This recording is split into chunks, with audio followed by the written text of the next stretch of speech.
ఓం హర హర మహదేవ శంభో శంకర. ఓం నమ శివాయ. కార్తీక పురాణం 30వ అధ్యాయం. కార్తీక వ్రత మహిమాన్మ ఫలశ్రుతి. నైమిసారణ్య ఆశ్రమములో సైనికాది మహామునులు అందరికును సూతమహాముని తెలియచేసిన విష్ణు మహిమను విష్ణుభక్తుల చరిత్రమును విని ఆనందించి వేయినోళ్ళ కొనియాడిరి. సౌనికాదిమునులకు ఇంకనూ సంశయములు తీరనందున సూతినిగాంచి, ఓ మునితిలకమ్మ, కలియుగమందు ప్రజలు హర్షద్వర్గములకు దాసులై అత్యాచార పరులై జీవించుచు సంసార సాగరం తరింపలేకున్నారు.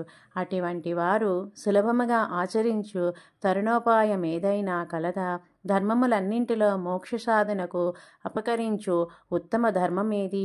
దేవతలందరిలోనూ ముక్తినసంగు ఉత్తమ దైవమెవరు? మానవుని ఆవరించియున్న అజ్ఞానమును రూపుమాపి పుణ్యఫలమిచ్చు కార్యమేది?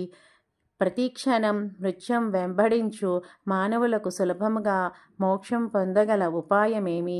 హరినామస్మరణ సర్వదా చేయుచున్న మేము ఈ సంశయములతో నున్నాము కాన దీనిని వివరించి తెలియజేయు అని కోరిరి.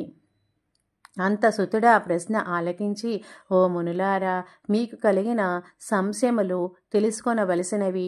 కలియుగమందులు మానవులు మందబుద్ధులు. క్షణిక సుఖములతో నిండిన సంసార సాగరమును దాటుటకు మీరడిగిన ప్రశ్నలు మోక్ష సాధనము కాగలవు. కార్తీక వ్రతము శ్రీమన్నారాయణకు ప్రీతికరమైన వ్రతము. ఇది అన్ని వ్రతముల కంటే ఘనమైనదని శ్రీహరి వరించియున్నారు. ఆ వ్రతమహిమ వర్ణించుటకు నాకు శక్తి చాలదు. అంతేకాదు, సృష్టికర్తయగు ఆ బ్రహ్మదేవునికి కూడా సఖ్యం కాదు. ఆయనను సూక్ష్మముగా వివరించెదను.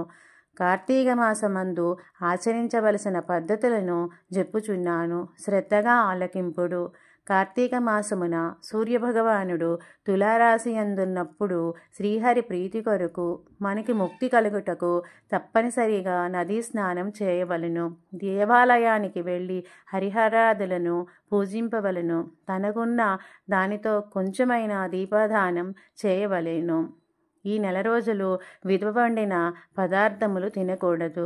రాత్రులు విష్ణాలయము గాని శివాలయము గాని ఆవినేతితో దీపారాధన చేయవలను. ప్రతిదినము సాయంకాలం పురాణ పఠనం చేయవలను. ఈ విధముగా చేసిన సకల పాపముల నుండి విముక్తులై సర్వసౌఖ్యములు. సూర్యుడు తులారాశి అందున్న నెల రోజులు ఈ విధముగా ఆచరించిన వారు జీవన్ముక్తులగుదురు. ఇట్లు ఆచరించుటకు శక్తి ఉండి కూడా ఆచరించక కానీ, లేక ఆచరించు వారులను ఎగతాళి చేసిన కానీ, వారికి ధన సహాయం చేయవారికి అడ్డుపడిన వారును అందు అనేక కష్టములు పాలగటియేగాక వారి జన్మాంతరమందు నరకములో యమకంకరుల చేత నానాహింసల పాలగు కాగలరు. అంతేకాక అట్టివారు 100 జన్మల వరకు చండాలాదిహీన జన్మలెత్తుదురు.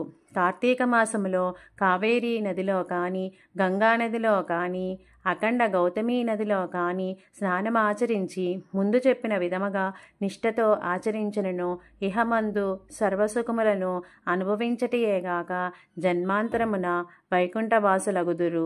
సంవత్సరములో వచ్చు అన్ని మాసముల కన్నా కార్తీక మాసం ఉత్తమోత్తమైనది, అధిక ఫలదాయకమైనది, హరిహరాదులు ప్రీతికరమైనది.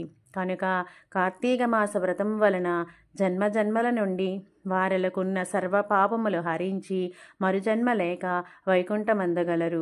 పుణ్యాత్ములకు మాత్రమే ఈ వ్రతం ఆచరించవలనదని కోరిక పుట్టి దుష్టులకు, దుర్మార్గులకు, పాపాత్ములకు కార్తీక మాసమునన్న కార్తీక వ్రతమన్న అసహ్యం కలుగును. కాన ప్రతి మానవుడు ఈ పరమ సత్యమును గ్రహించి ఇటువంటి పుణ్యమును చేతులారా విడువక ఆచరించవలను. ఇటులా నెల రోజులు చేయలేని వారు కార్తీక శుద్ధ పౌర్ణమి నాడు అయినను తమ శక్తి కొలది వ్రతం ఆచరించి పురాణ శ్రవణం చేసి జాగరణం ఉండి మరునాడు ఒక బ్రాహ్మణుకు భోజనం విడిచినచో నెల రోజులు చేసిన ఫలముతో సమాన ఫలం కలుగును. ఈ మాసములో ధనం, ధాన్యం, బంగారం, గృహం, కన్యాదానములు చేసినచో ఎప్పటికీ తరగని పుణ్యం లభించెను.